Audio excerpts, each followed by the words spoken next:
Hi. எனக்கு தெரிஞ்சு இத விட ஒரு நெகட்டிவ் வார்த்தை இருக்குமான்னு எனக்கு தெரியல.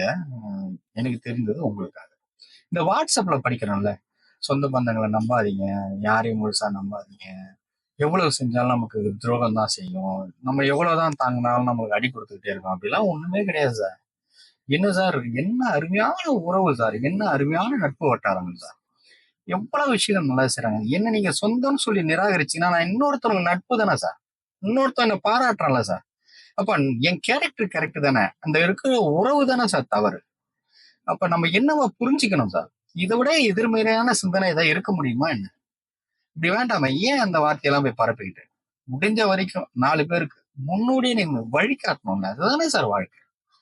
எதிர்மறையான சிந்தனையை படிச்சுட்டு அதுதான் உண்மைன்னு நம்பி நம்மளும் நம்ம சோர்வடைய வச்சுக்கிட்டு என்ன சார் வாழ்க்கை?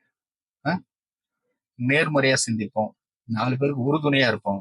நம்பிக்கையை விதைப்போம். அடுத்த வர தலைமுறைக்கு இந்த பூமி பந்து அழகா கொடுத்துட்டு போவோம்.